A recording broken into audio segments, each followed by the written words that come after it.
Bon, ça viendra plus tard, je pense. Je vais proposer donc à la séquence une nouvelle montée sur scène, c'est-à-dire c'est Yann Corbet qui vient nous présenter le travail qu'elle a mené, notamment avec l'ONED, sur l'élaboration d'un référentiel d'évaluation de situation familiale. Et Agathe Soubi, qui travaille au CREAI avec M. Durand, qui lui est responsable de l'aide sociale à l'enfance, c'est ça, dans le département de la Charente. On va voir comment cette méthode a pu se mettre en place, ou a pu s'implanter, sachant qu'on est encore dans une période de transmission d'outils et il y a assez peu de recul pour pouvoir aujourd'hui en tirer des conclusions définitives. Bien, je te laisse présenter. Donc, Yann Corbet, CREAI Rhône-Alpes, sur la méthode de référentiel d'évaluation des situations familiales qui a été élaborée conjointement par le CREAI Rhône-Alpes en lien avec l'ONED, dans le cadre d'un travail de recherche et de formation avec ça. Je pense que tu... C'est à moi de lancer. Ça suit. Voilà.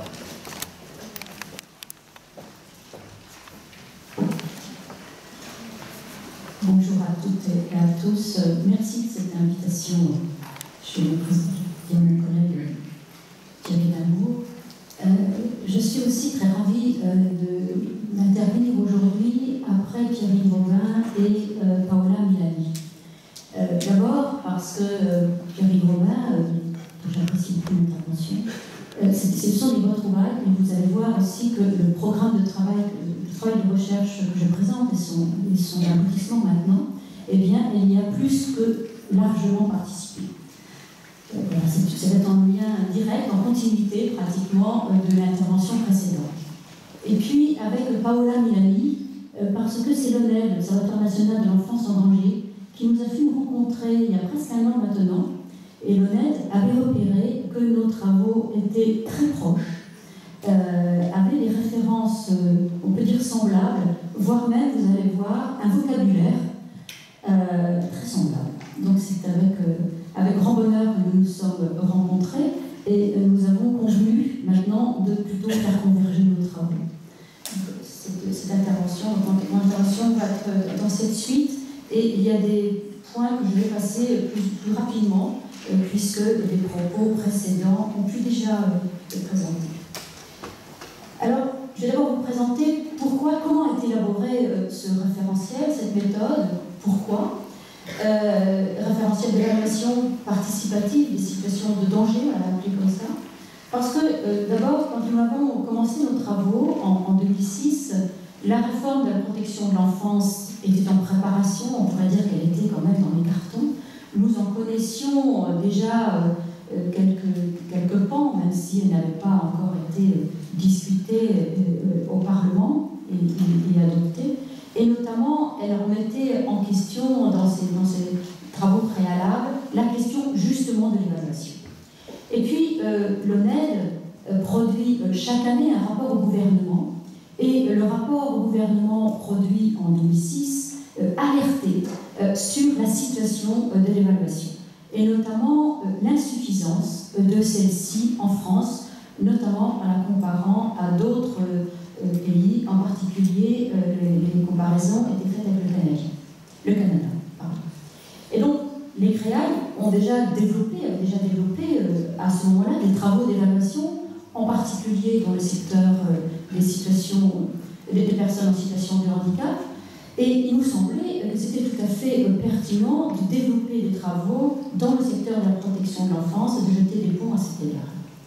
Et l'ONED, créé en 2004, a lancé en 2006 son premier appel d'offres de recherche, un appel d'offres ouvert, et nous avons fait à ce moment-là une proposition de travail au conseil scientifique et de conduire une proposition sur justement l'évaluation en protection de l'enfance, avec une ambition qui apparaissait importante à cette époque, mais pour autant nous avons un petit peu dépassé cet objectif-là.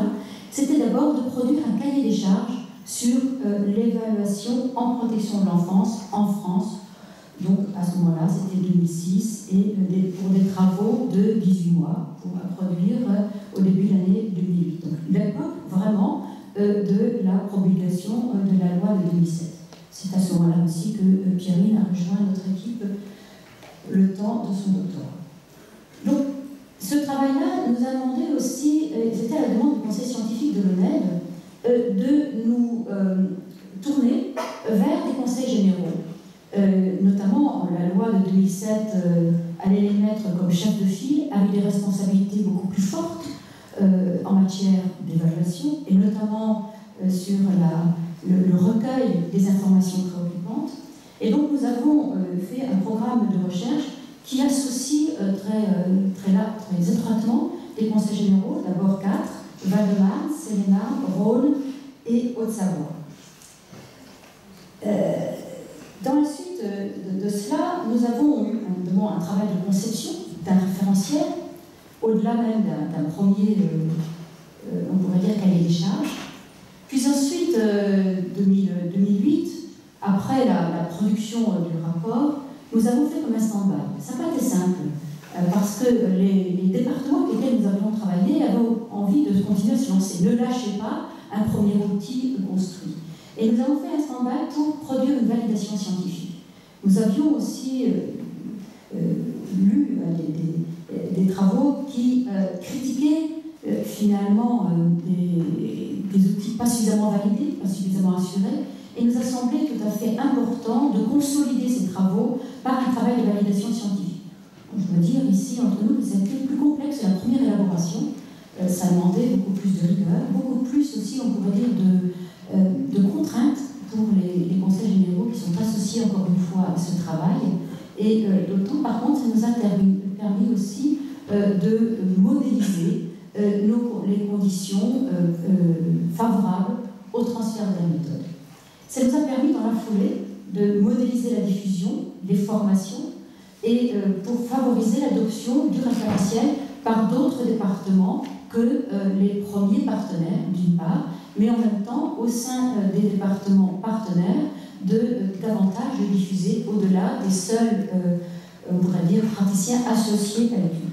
Et puis, à la demande conjointe de la fois du Crayon et de l'ONED, nous avons mis en place un comité de suivi et d'observation des effets d'utilisation de ce référentiel. D'abord, même s'il est validé scientifiquement, il ne peut pas pour autant graver dans le marbre. Et c'est important de voir aussi quand il est utilisé, les questions qu'il pose, voir ses conditions d'évolution qui remontent vers le comité de suivi national, mais surtout de voir ce qu'il produit dans son utilisation et les effets à la fois attendus, mais aussi inattendus de son utilisation, comment ils sont suivis, soutenus dans un département. Et aussi, au-delà, entre départements. Et on voit que dans ce comité de suivi, les réflexions des uns et des autres viennent nourrir les conditions non seulement de la diffusion, mais aussi de ces adaptations, notamment l'adaptation maintenant de son utilisation en cours d'accompagnement. Ce référentiel maintenant permet d'évaluer, un peu comme l'a présenté tout à l'heure Paola Milani, lorsque l'enfant et sa famille bénéficient d'une mesure, mais aussi d'évaluer l'impact de la mesure. Alors, ce travail avait initié, on pourrait dire, un programme de recherche qui s'est continué donc, par la validation scientifique d'une part, mais aussi en 2010, le NED avait lancé un programme sur l'accès à la santé des enfants confiés. Et là, si nous avions besoin de nous conforter dans la nécessité de mettre l'accent sur la santé et le développement de l'enfant dans le processus de l'évaluation, là, nous aurions été finalement confortés, confirmés, et les hypothèses de recherche que nous avions lorsque nous avons commencé étaient des hypothèses largement péjoratives sur l'état de santé des enfants qui sont confiés, ont hélas été confirmées. On pourrait dire trop confirmées. Des chercheurs sont en général satisfaits de voir les hypothèses confirmées. Là, nous pouvons dire que notre classe de chercheurs engagés dans le secteur de la protection de l'enfance, ces résultats alertent d'une part, mais en même temps donnent des perspectives pour conduire des actions de santé des actions à la fois pour chacun des enfants, mais coordonner aussi des politiques publiques. Et on voit bien aussi que ces questions sont tout à fait opportunes, notamment pour non seulement l'évaluation en protection de l'enfance, mais aussi pour ce qui va travailler cet après-midi, les situations des enfants en difficulté multiples. Et puis, dans la suite de ce travail, vraiment en continuité, nous avons une étude en cours sur l'appréciation des situations de maltraitance. En prenant quelques risques, je dois dire, nous travaillons en nous appuyant dans 2 départements qui ont maintenant un temps de recul d'utilisation du référentiel. C'est le département des Côtes-d'Armor d'une part et de l'Isère d'autre part, donc en lien étroit avec nos collègues du CREAM de Bretagne. Et nous avons attiré l'attention sur le risque, peut-être induit par le texte de la loi de 2007, qui a effacé de son texte la notion de maltraitance parlant de l'enfant en danger ou en risque de danger, recherchant aussi à juste titre la mobilisation des familles, mais les professionnels induits par la recherche de cette mobilisation-là, et on voit bien que dans la loi de 2007, c'est mobilisation ou non-mobilisation qui fait bascule pour le subsidiaire, est passé, le subsidiaire judiciaire est passé dans une mesure plus contrainte, et nous nous demandons si la vigilance peut être atténuée, la vigilance quant à l'égard de l'appréciation de la situation de maltraitance. Donc ces résultats d'études devraient conforter, on pourrait dire, notre attention sur l'observation de l'état de santé et du développement de l'enfant. Mais ils peuvent peut-être induire une orientation particulière des formations lorsque nous diffusons le référentiel. Et puis, dans la ligne de ces travaux, nous avons été sollicités par la direction de la protection judiciaire de la jeunesse en 2011, et qui avait à structurer à ce moment-là des références pour la JE, et nous demandait de mettre un petit peu de cohérence dans les références qui étaient travaillées, et nous avons, en continuité de ces travaux, proposé une structuration des références pour la mesure judiciaire d'investigation éducative construite en domaine, de la même manière que nous avons structuré le référentiel en domaine. Donc, la démarche même d'élaboration est une démarche participative. Donc, on voit bien, ça reprend un peu le propos de tout à l'heure, le lien étroit entre les chercheurs et les praticiens. C'est une méthode, lorsque nous l'avons élaborée, qui est inspirée de la conférence de consensus. Nous avons recherché à produire un consensus sur ce qui est pertinent d'évaluer en protection de l'enfance. Et les professionnels ont été largement associés à la production même, voire à l'intitulé de questionnement qui leur semble pertinent. Et d'ailleurs, quand nous développons les formations, certains nous disent mais c'est tout à fait familier. Les questionnements sont effectivement familiers. C'est la structuration, peut-être, à la démarche qui apporte une modification éventuelle de pratique, mais les questionnements sont ceux des professionnels. Alors, la diffusion, avant diffusion, il a semblé tout à fait indispensable de fiabiliser. Donc, nous sommes lancés dans ce programme de validation. Et les 2 questions principales étaient de rechercher à vérifier si ce que nous pensions mesurer est bien ce que nous prétendons faire. Est-ce que nous mesurons bien? C'est-à-dire, est-ce adapté à la cible? Est-ce que nous sommes dans le cœur de l'objet d'évaluation? Il s'agissait à cet égard de garantir la fiabilité et surtout, du coup, nous avons beaucoup travaillé sur la fidélité interjuge qui apporte une garantie de l'équité de traitement, puisqu'il s'agit de répondre à la question avec 2 évaluateurs différents, produit-on le même résultat? Là, nous devons saluer nos collègues des départements de s'être engagés dans le travail avec nous, parce que nous, en même temps que nous incitions avec eux à ce qu'ils conduisent des évaluations en binôme, de professionnels, de cultures, de métiers différents en tout cas. Et là, nous conduisions à ce qu'ils produisent en sus de ce travail en binôme, au fur et à mesure des évaluations qu'ils avaient à conduire, qu'un troisième d'un métier équivalent à un des 2 duos puisse faire aussi l'évaluation et qu'on compare les résultats de ces deux intervenants de métiers semblables, pour ne pas introduire un artefact de différence de conception, on pourrait dire de formation initiale, de référence professionnelle, et ensuite de comparer avec des méthodes statistiques. Et nous avons même conduit à ce moment-là à faire des scores de gravité ou pas de situation. Donc, ce qui nous a permis de nous assurer la pertinence, déjà les premiers tests avaient conforté la question de la pertinence, mais surtout de rechercher ce que nous avons appelé la cohérence. Et ça nous a amené à poser des questionnements beaucoup plus clarifiés, mieux séquencés, on pourrait dire, et de travailler avec les professionnels au moment même du travail de validation et dans la préparation de leur prise de connaissance aussi de cette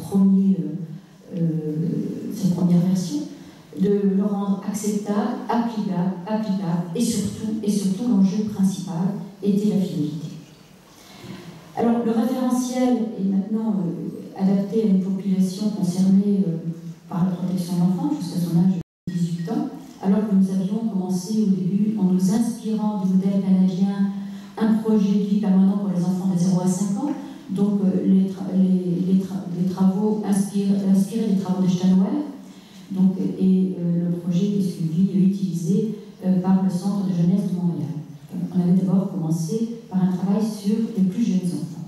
Il a été donc élargi à l'ensemble des âges concernés pour rechercher une approche, alors on reprend des termes un peu semblables de ceux qui ont été indiqués par des collègues qui m'ont précédé ici, une approche dynamique.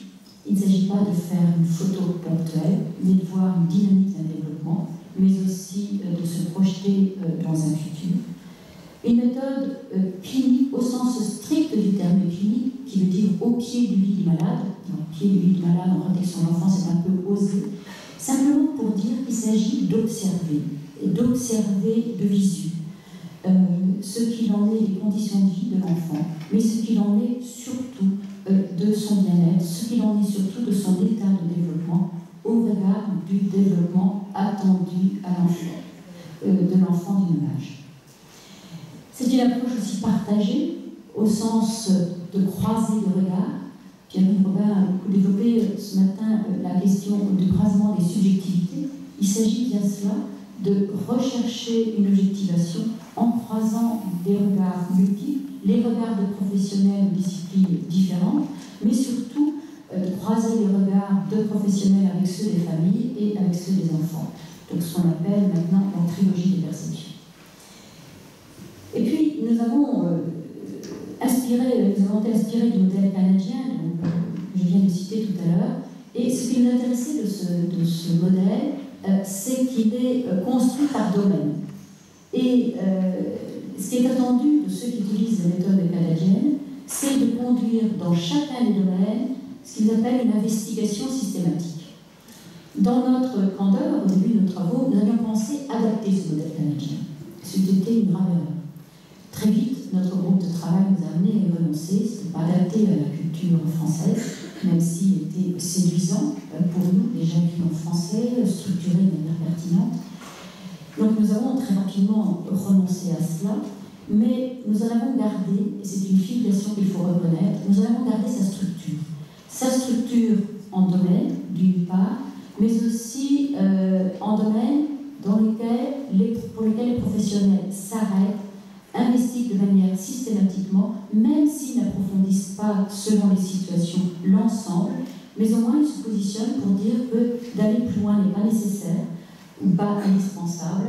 Et surtout, comme les Canadiens, ils font une clôture de leur observation domaine par domaine de ce qui est ressources, ce qui est point d'appui, donc ressources de l'enfant, ressources familiales, ressources environnementales, d'une part, et d'autre part, ce qui est les points d'inquiétude, les points qui devraient alerter et sur lesquels il y aurait à travailler. Donc ça, nous l'avons conservé, et c'est ce qui donne, on pourrait dire, non seulement la structure au référentiel, mais aussi sa logique, on pourrait dire, et ça structure l'ensemble du processus d'évaluation, et on verra après aussi, ça peut structurer l'élaboration du projet pour l'enfant. Alors, les domaines d'observation, je vais les citer rapidement. Donc, le premier, c'est un peu la palissade, l'information administrative, mais aussi, après, le contexte de vie, donc socio-économique, culturel, environnemental de l'enfant. Dans celui de la MJ2, par exemple, il s'appelle contexte de vie, donc c'est vraiment semblable. Puis le domaine santé-développement, qui est indiqué ici, qui est le domaine central. C'est presque le cœur du référentiel. Il s'agit bien là de repérer dans l'état que montre l'enfant les conséquences de ces conditions de vie. On va dire, nous faisons nôtre là les hypothèses de Maurice Berger, qui dit que c'est dans l'état de l'enfant que nous avons les premiers indicateurs de la pertinence d'une mesure, par exemple.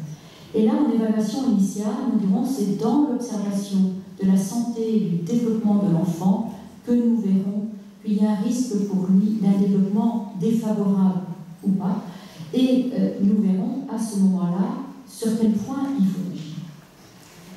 Un autre domaine, bien évidemment, parentalité, exercice des fonctions parentales. Et voilà la proximité exposée tout à l'heure de Paola Milani, parce qu'il s'agit à ce moment-là d'interroger la parentalité et l'exercice des fonctions parentales au regard de leur réponse aux besoins de l'enfant, et non dans l'absolu. C'est au regard de l'identification qu'ils peuvent faire et des réponses qu'ils font aux besoins de l'enfant. Et dans chaque domaine, identification d'atouts et de points d'inquiétude systématiquement.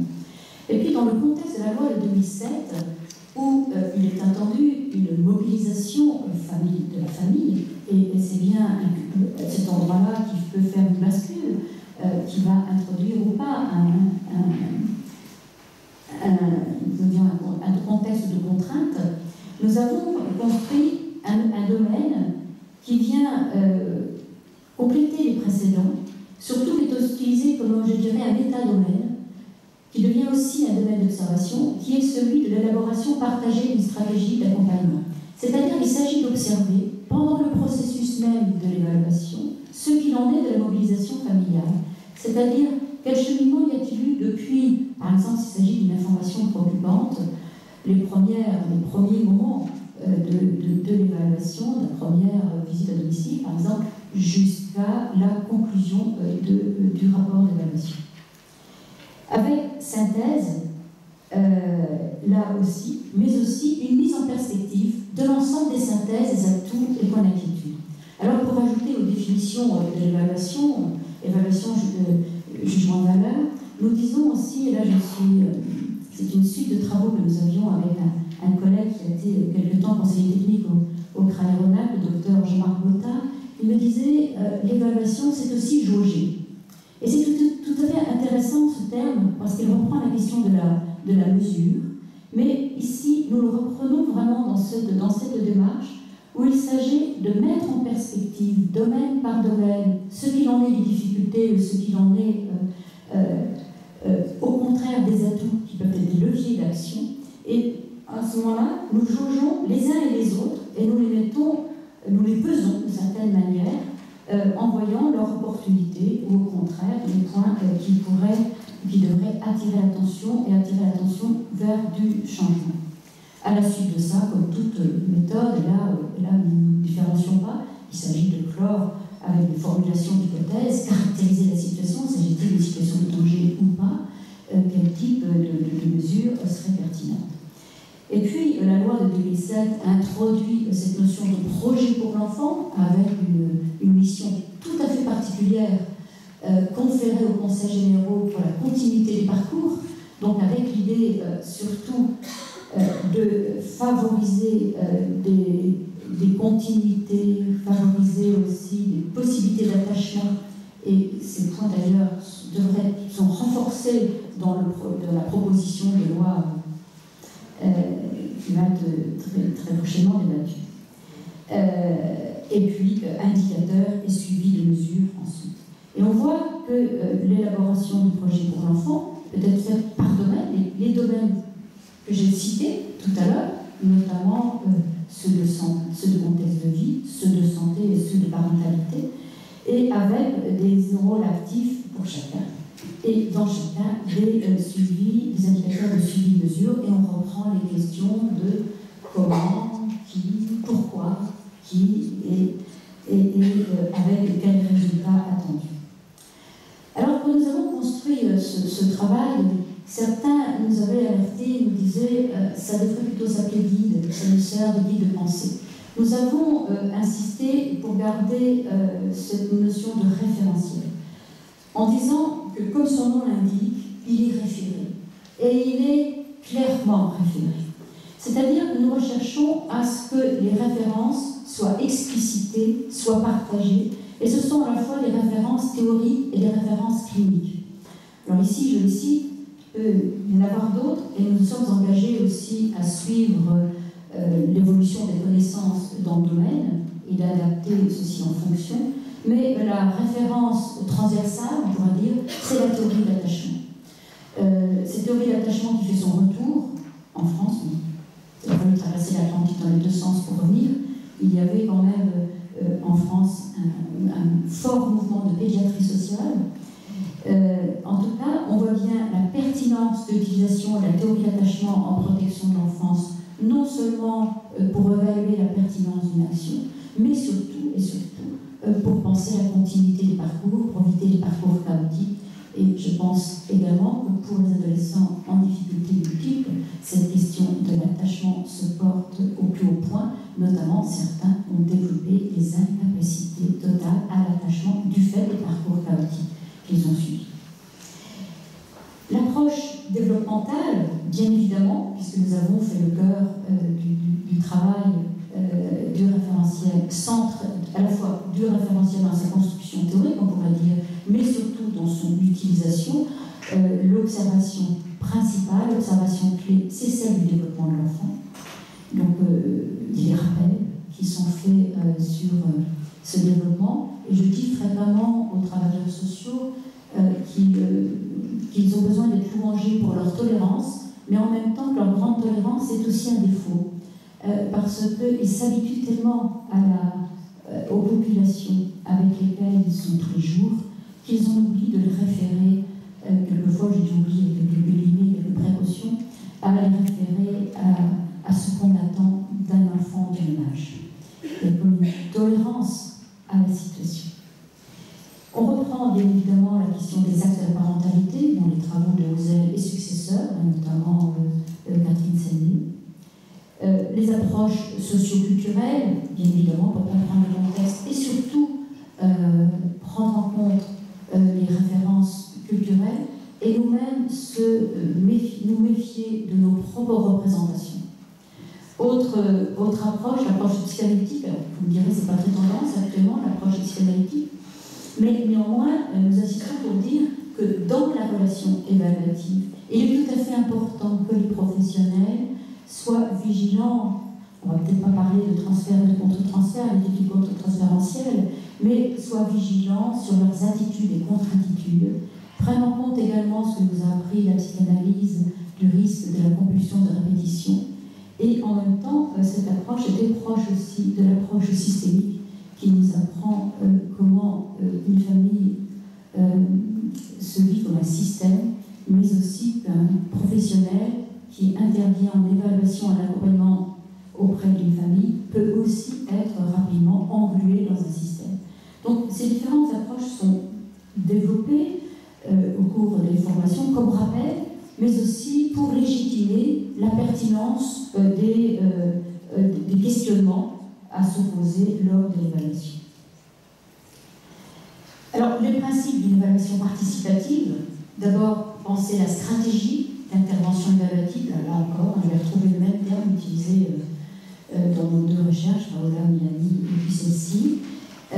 Rechercher, par ailleurs, la perception de chacune des personnes concernées, donc le croisement des subjectivités, ça c'est un point qui nous a semblé fondamental, et de nous abstraire des débats qui peuvent devenir stériles entre subjectivité et objectivité, mais au contraire de montrer que c'est indispensable de croiser ces subjectivités, mais surtout dans l'évaluation participative, de conduire les professionnels à rechercher la perception de l'enfant, rechercher la perception de la famille avant de penser à produire la sienne propre.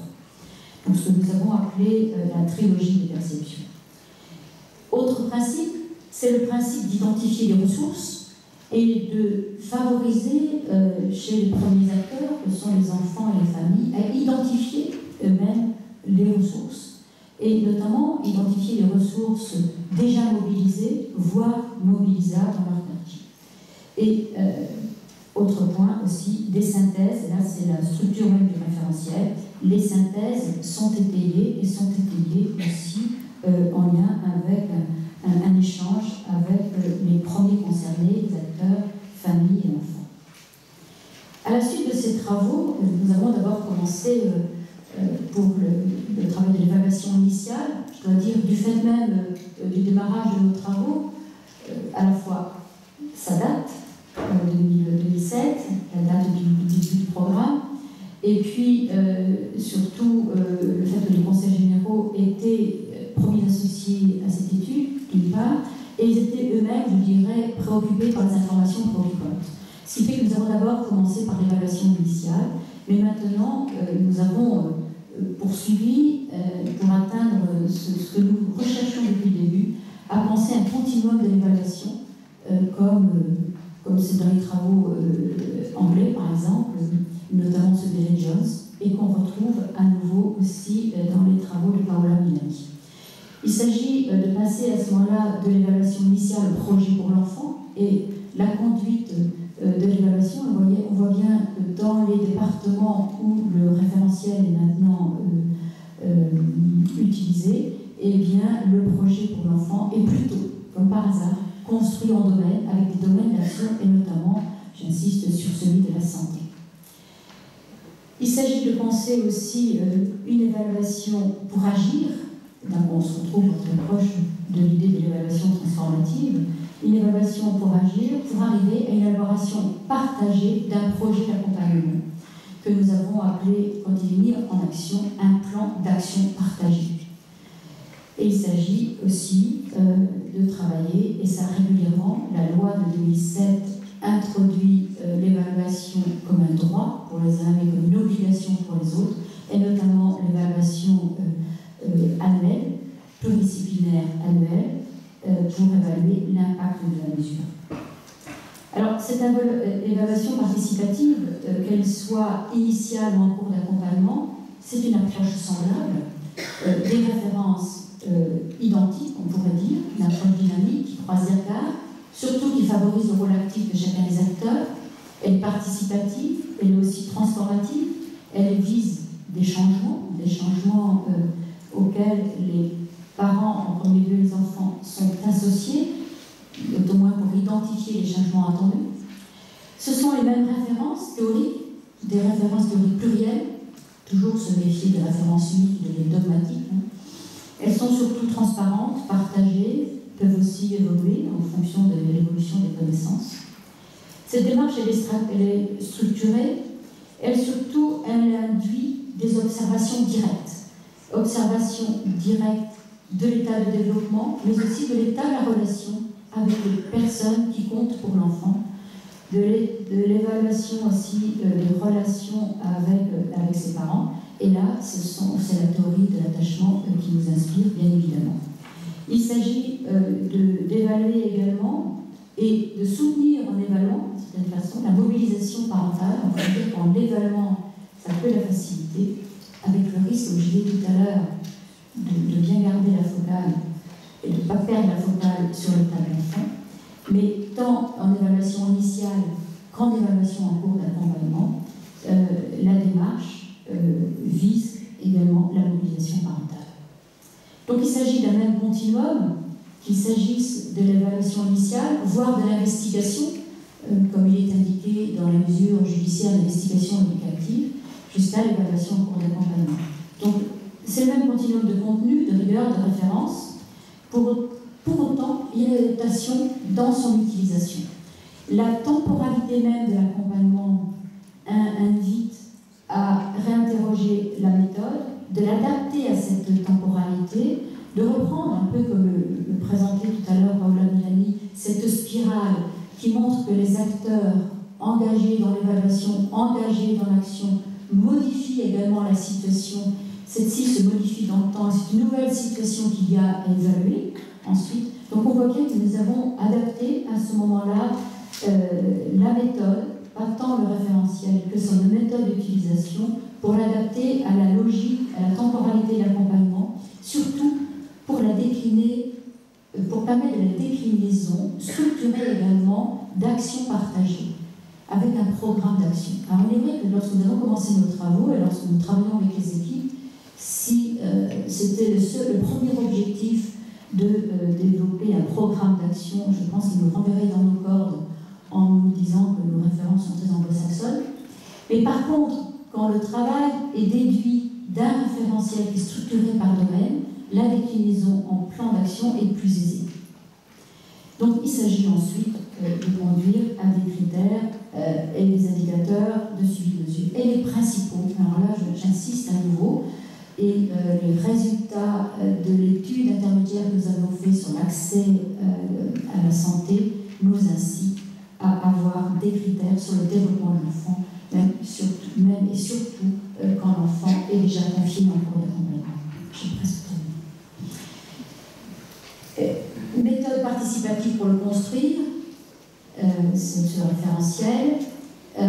Méthode aussi participative pour conduire l'évaluation, et je dirais aussi méthode de diffusion participative. Je vais brièvement en présenter les principes. Ils vont être développés ensuite surtout par M. Durand, puisque nous l'avons diffusé, nous sommes en cours de le diffuser dans le département de la Charente.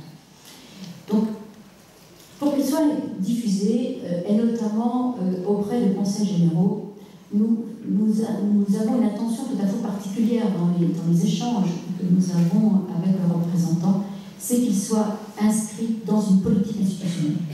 Qu'elle soit, si elle est départementale, pour un conseil général, pour travailler l'évaluation initiale, par exemple, ou s'il s'agit d'une association ou d'un service, un établissement ou un service qui produit de l'accompagnement et qui souhaite s'appuyer sur cette méthode, il s'agit de s'assurer qu'il est inscrit dans une politique départementale, d'une part, associative, ou une politique d'un projet de service. Il s'agit finalement de produire en premier lieu des références qui soient partagées. Et donc, la manière dont nous diffusons est à la fois participative, mais aussi contrainte. C'est-à-dire qu'il ne s'agit pas de s'inscrire à des formations selon le bon vouloir. C'est tous les agents ou tous les personnels concernés par l'évaluation bénéficient, nous dirions, de l'évaluation. Puisqu'il s'agit de produire au moment d'avoir des références communes, d'avoir une culture commune, de réinterroger les propres process en cours pour les conforter, pour les orienter, mais avoir des bases communes.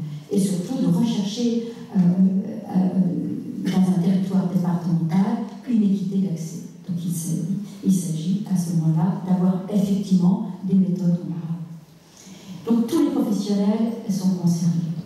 Mais nous recherchons aussi des modalités de diffusion qui favorisent la mobilisation. Produire, on pourrait dire, un arrêt sur image de réflexion, mais aussi produire une mobilisation, une réflexion sur ses propres pratiques et sur le référentiel qui est proposé, et de voir ensemble ce qu'il peut produire. Et nous favorisons aussi une mobilisation particulière en proposant un transfert de méthodologie. Là, peut-être que la méthode Créail est différenciée d'autres méthodes, c'est-à-dire que nous nous appuyons sur des personnes ressources qui, au-delà même de notre temps de présence, eh bien, porteront ensuite ce travail. Donc les premiers à être formés, on pourrait dire, ce sont les cadres, qu'ils soient dans un conseil général ou qu'ils soient des cadres dans un établissement, pour qu'ils puissent soutenir les professionnels d'une part, mais qu'ils puissent aussi soutenir et anticiper les changements qui peuvent être produits. Donc nous proposons un transfert de méthodologie, non seulement un référentiel, mais aussi le transfert pour pouvoir le transmettre. Et nous sommes attentifs, c'est une méthode de diffusion qui est attentive aussi aux changements attendus d'une fois et aux changements produits dans les process. Donc cette méthode est maintenant à la disposition des départements. Nous avons plus d'une quinzaine de départements qui l'utilisent actuellement, nous sommes en discussion, mes collègues sont dans d'autres régions sont en discussion à cet égard, à la disposition d'associations, des équipes, d'établissements et de services. Nous allons travailler aussi bien avec des foyers, des MES, mais aussi des services qui font du placement à domicile, du placement externalisé, de l'AERO et prochainement de la ville. Ils sont dispensés dans les régions par les CREA qui sont formés pour le transmettre. C'était un engagement que nous avions eu avec l'UNED, c'est-à-dire que les CREA formés à cette méthode transmettent dans leur région la méthode et sont formés aussi à l'accompagnement des changements qui sont induits par la méthode. J'ai parlé tout à l'heure du comité de suivi et d'observation nationale. Nous incitons à ce qu'il y ait aussi des comités de suivi locaux, ou départementaux, s'il s'agit d'un travail départemental, ou associatif, s'il s'agit d'une association qui se saisit, pour en suivre les effets, voir aussi les prolongements, mais aussi de remonter ces conclusions, ces observations des comités de suivi locaux au comité de suivi national. On reprend là un petit peu quelque chose qui était présenté par Paola Milani tout à l'heure, encore une fois, cette proximité, de penser justement la régularité de l'échange entre les praticiens et les chercheurs. Je vous remercie.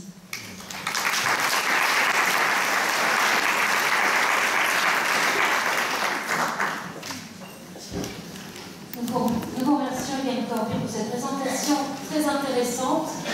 On aurait même voulu en savoir plus, on reste un petit peu en attente. Voilà, donc une démarche de transmission qui a déjà eu lieu donc, dans une quinzaine de conseils généraux et notamment dans le conseil général de Charente, donc tout près d'ici.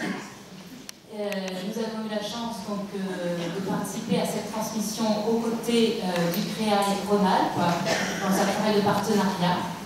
Et j'aimerais qu'aujourd'hui, M. Durand puisse témoigner auprès de vous de la manière dont ça s'est passé et puis des perspectives, puisqu'on est déjà en train de regarder peut-être les premiers effets. M. Durand, pouvez-vous, s'il vous plaît, me présenter déjà les grandes étapes, peut-être, oui.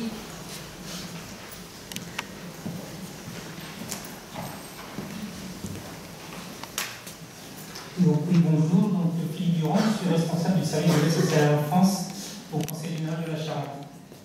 Alors, tout d'abord, sur cette première diapo, il est indiqué 2013-2014, c'est la phase visible de l'iceberg, parce que la réflexion a débuté dès fin 2011, lorsque nous avons contacté le CREA et Rhône-Alpes pour mettre en place ce référentiel en Charente. Alors, Madame Corbet est venue ensuite en Charente en juin 2012 lors d'une journée de la protection de l'enfance pour présenter ce référentiel, journée à laquelle participait également Myriam Robin qui avait fait une intervention aussi sur le modèle, la comparaison des modèles allemands et français en évaluation. Peut-être quelques mots sur la Charente, parce que Madame Belfin disait que la Charente allait certainement rejoindre la région Aquitaine, je vais vous présenter la Charente. Petit département rural, 350 000 habitants. Alors ça a une importance parce que vous verrez que ça, je pense que ça a réellement facilité la mise en œuvre de notre plan d'action ensuite. 350 000 habitants, fortement rural, 2 pôles urbains, Angoulême et Grand Angoulême, et la région de Cognac. Quelques mots également sur l'organisation de la protection d'enfance en Charente. C'est une organisation où l'ensemble des décisions sont prises en centrale au sein de la direction de la jeunesse et de la protection de l'enfance. Et l'accompagnement éducatif des situations d'enfants est fait sur les territoires au sein de maisons départementales de solidarité. Ces travailleurs sociaux qui sont réunis à l'intérieur de Pôle enfance ne sont pas sous la responsabilité hiérarchique du directeur de la direction de la protection de l'enfance, mais sous la responsabilité hiérarchique du directeur de l'action sociale territoriale. Ce qui peut parfois poser certains problèmes parce que nous prenons les décisions centrales, mais nous avons uniquement une relation fonctionnelle avec ces travailleurs sociaux. Alors ça engendre parfois quelques points de tension, mais on essaie de faire avec. Donc très rapidement, je vais vous présenter la démarche. Alors, après, moi, je reste à votre disposition si vous avez des questions sur quelques étapes importantes, parce qu'il y a quelques points clés qu'on a pu identifier avec le CREA qu'il me semble important de respecter et de ne pas chanter. Tout d'abord, ce programme de formation va concerner au final 250 personnes.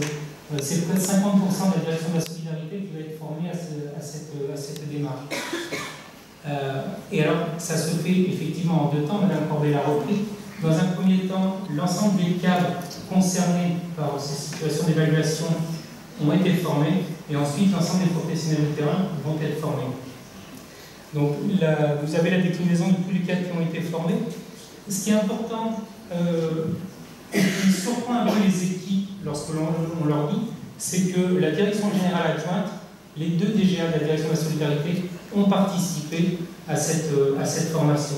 On parlait tout à l'heure d'un soutien institutionnel, d'un soutien politique.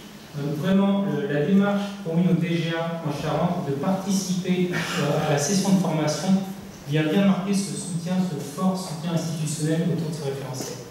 Les directeurs de 3 directions concernées, donc je vous disais la direction de la protection de l'enfance, la direction de l'action sociale territoriale et également la directrice de la direction de la prévention médico-sociale ont participé à ces formations. L'ensemble des psychologues ont été intégrés, donc on a 9 psychologues qui ont été intégrés sur ce premier cycle de formation.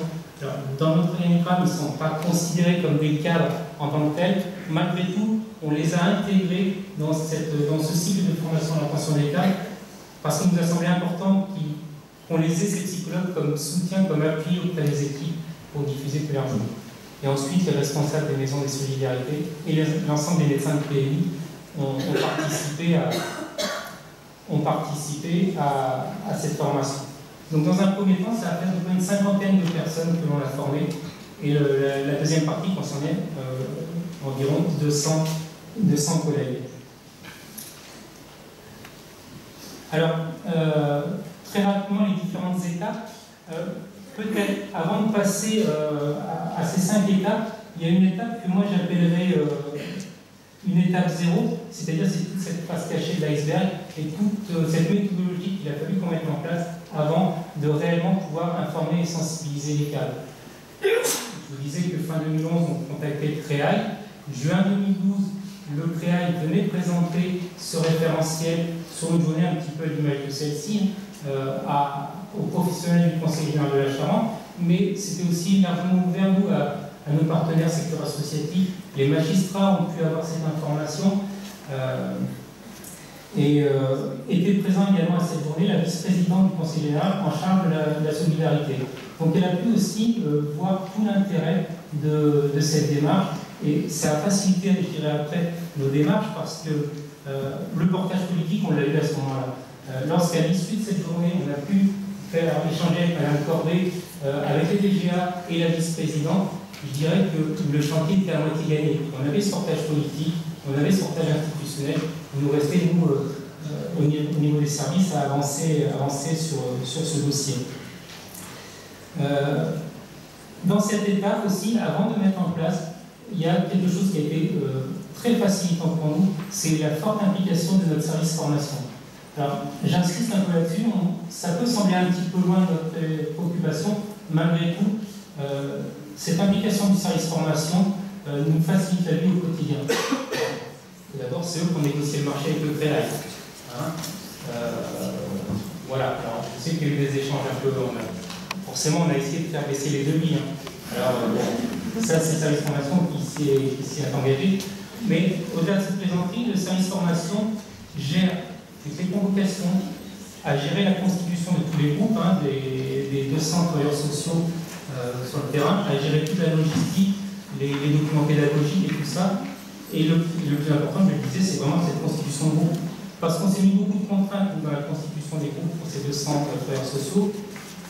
On ne voulait pas que les formateurs aient des relations hiérarchiques sur les formés dans les groupes de travail.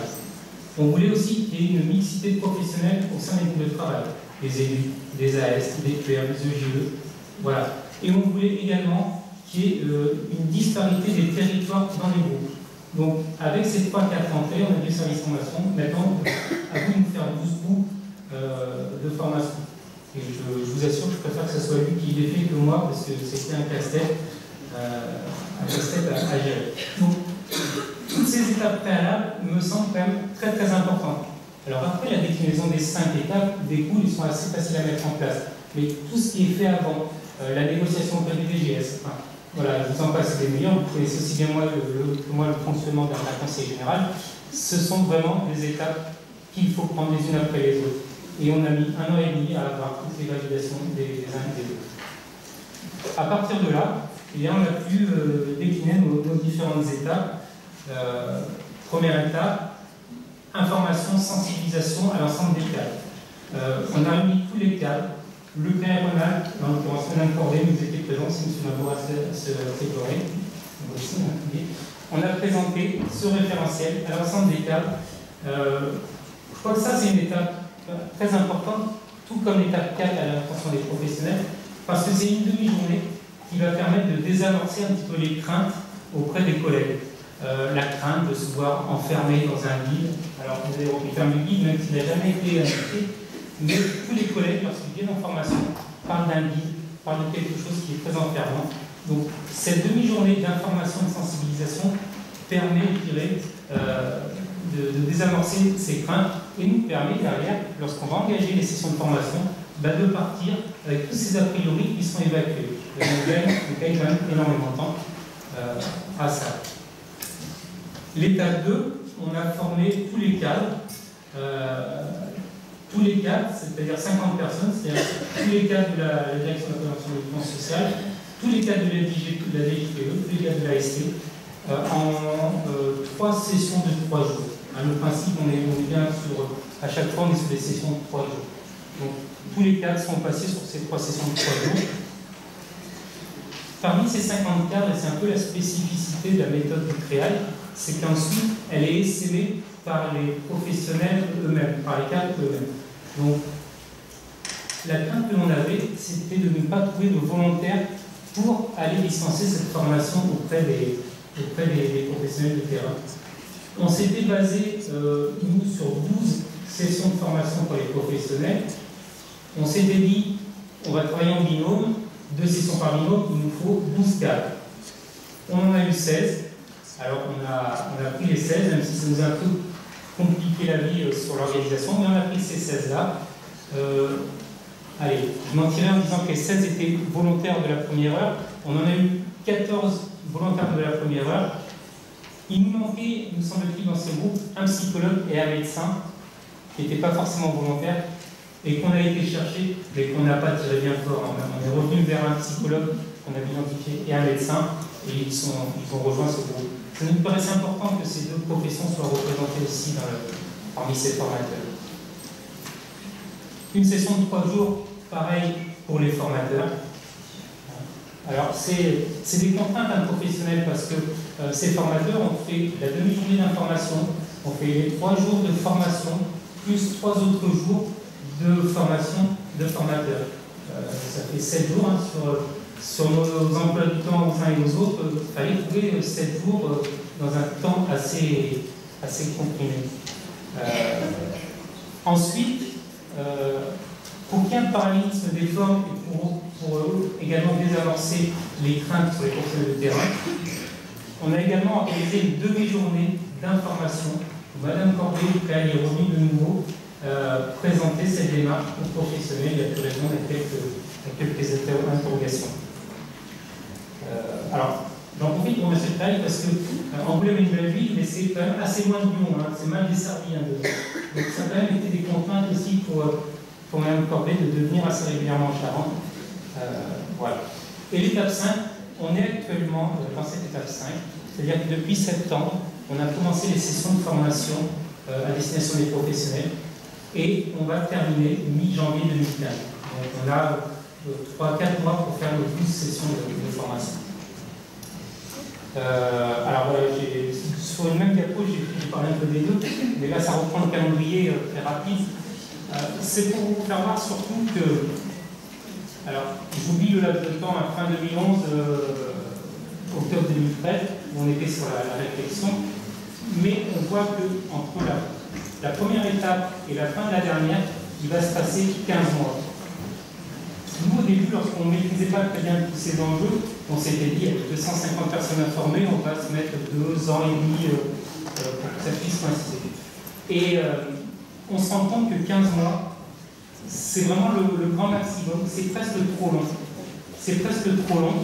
Alors, il y a certaines contraintes qui ont fait qu'à un moment, on n'a pas pu faire les formations pendant une autre format, mais c'est vraiment très long parce qu'entre les premiers cadres qui ont été formés en novembre 2013 et les derniers collègues qui ont été formés en janvier 2015, il y a des choses qui vont un peu s'oublier parmi les cadres, et on va voir après toute l'importance qu'a le cadre dans cette démarche.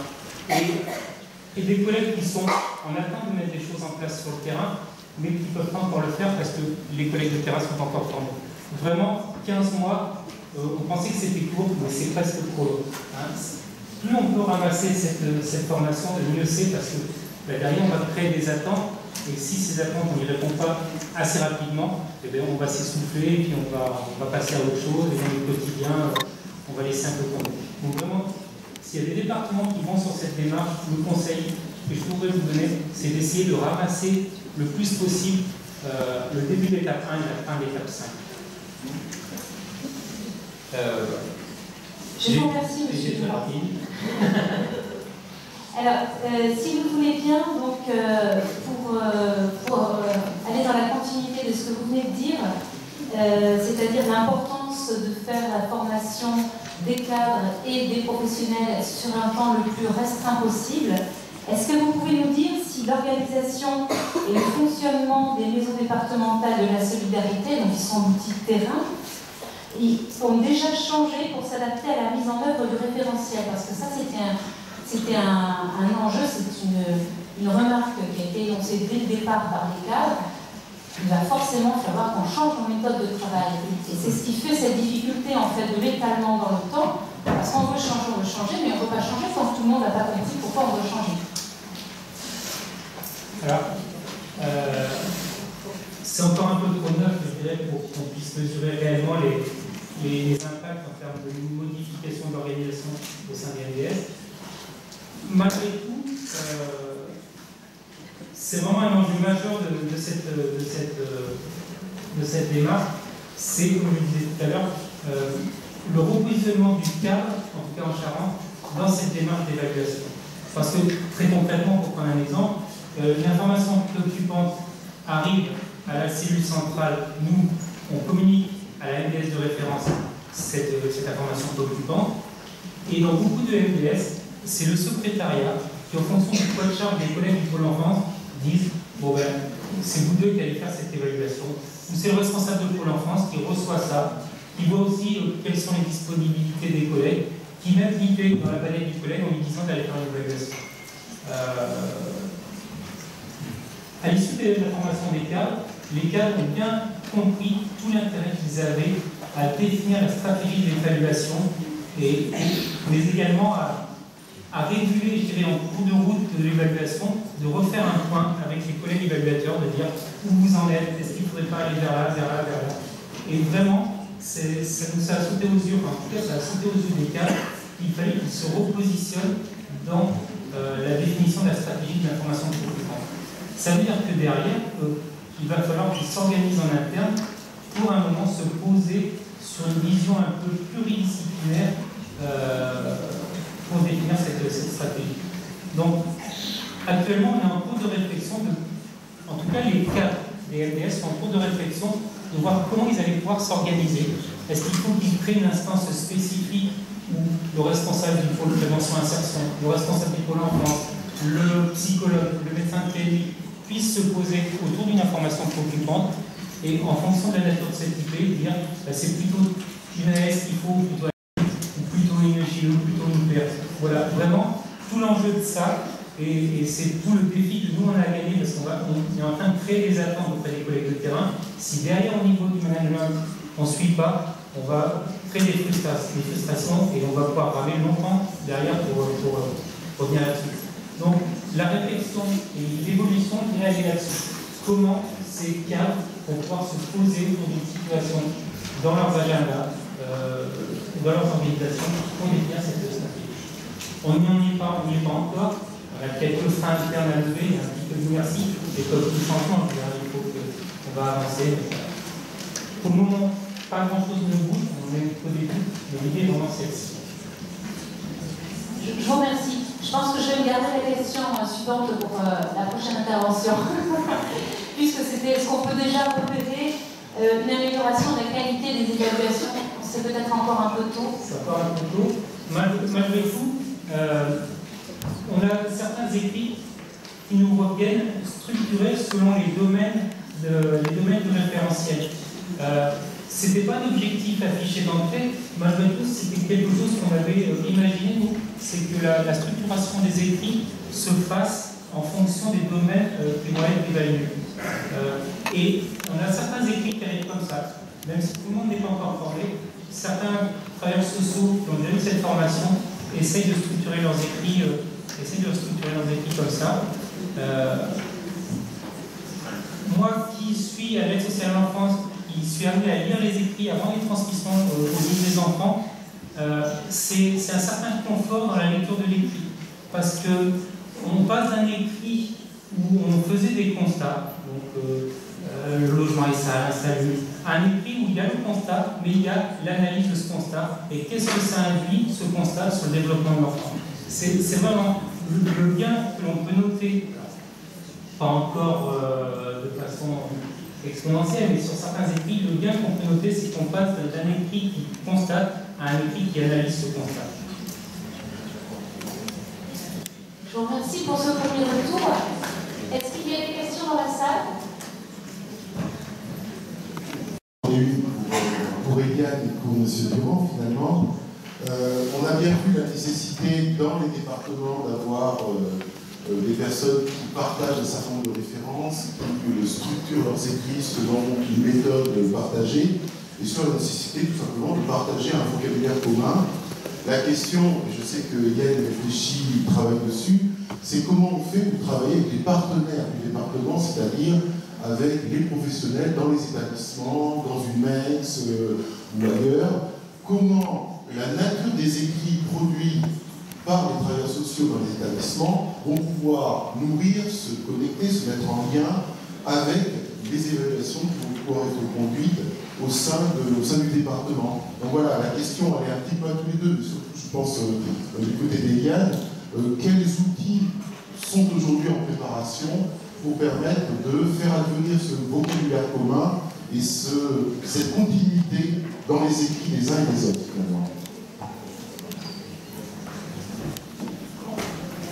D'abord, M. Durand l'a indiqué tout à l'heure, lorsqu'un département se lance dans une opération comme celle-ci, il vise d'avoir une cohérence sur le parcours. Il vise d'avoir une équité d'accès. Et puis il répond aussi finalement aux obligations de la loi de 2007 de former les professionnels à l'évaluation. C'est inscrit dans le texte. Mais il vise la cohérence. Et finalement, comme c'était en juin 2012 à Angoulême, vous aviez invité, c'était dans le cadre de l'Observatoire départemental, souvent c'est inscrit dans le cadre de l'Observatoire départemental de l'enfance en danger, et donc du coup sont associés des partenaires essentiels, des partenaires institutionnels, et notamment vous avez parlé des magistrats, mais la PJ, et puis les acteurs associatifs. Donc déjà, il y a une mobilisation. Et j'ai senti dans ce département le fait que ce soit inscrit dans l'observatoire départemental, c'est quelque chose qui allait presque de soi, et ça donnait quelque chose qui allait huiler pour la suite.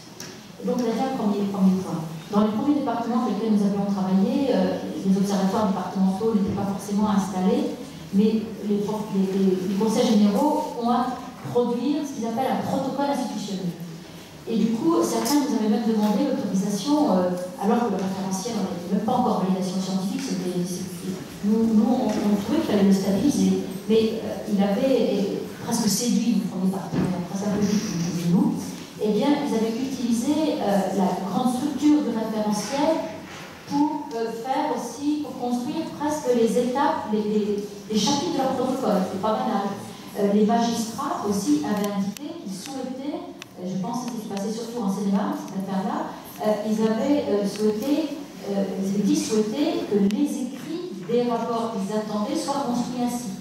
Et lorsque nous avons mis en place les comités de suivi d'observation, nous avons d'abord recherché avec l'ONED les premiers indicateurs d'effets d'utilisation, eh bien, c'était par exemple le nombre de demandes, à la fois des responsables de la CRIP, d'une part, mais aussi des magistrats, quand il y avait un signalement judiciaire, le nombre de demandes de complément. Donc il y avait des effets associés. Alors après, je pose une autre question, c'est pour la suite, après l'évaluation initiale. Alors nous insistons aussi, et en même temps les créailles sont très centrées sur leur mission fondamentale, qui est celle de l'observation. Nous incitons à ce que cette partie même de la méthode, on ne pense pas la diffuser sans cela, c'est-à-dire que d'accompagner à la suite de la diffusion de la méthode un travail d'observation de ces effets. Et donc nous incitons à ce qu'il y ait un comité de suivi. Alors une autre étape qui n'était pas encore inscrite sur la diapo précédente, c'est à la suite de reboucler avec les personnes ressources qui sont devenues des formateurs, de manière, de leur faire un débriefing.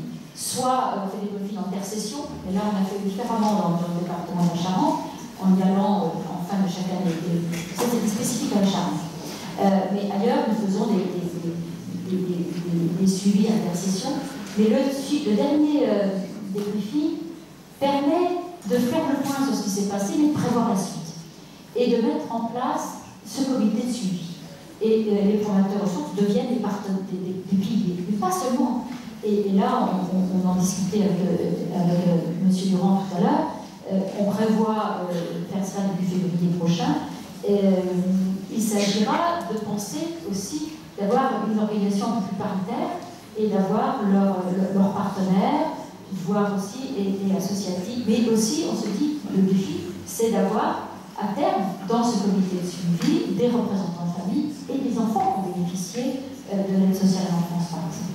Donc on est sur cette chose. Et dans les départements qui ont le recul, d'abord nous avons incité à ce que le calendrier que vous avez indiqué soit plus contraint. Pour pouvoir éviter ce qu'avait indiqué M. Durand tout à l'heure, les écarts de pratique dans les territoires.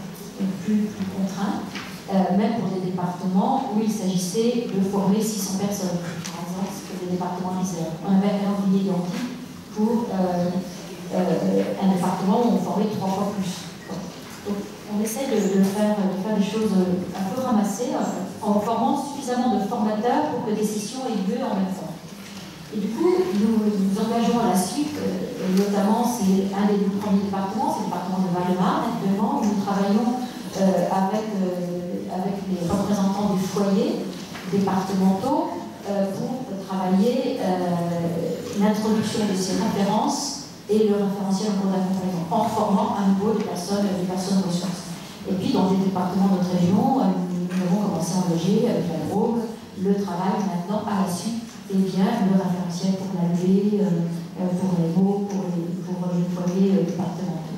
Donc c'est la même chose. Et actuellement, dans les départements, ça suscite, même avant même que les départements, même dans des territoires où les départements ne sont pas engagés encore dans la méthode, vont peut-être le faire, des associations travaillent maintenant avec le référentiel d'accompagnement.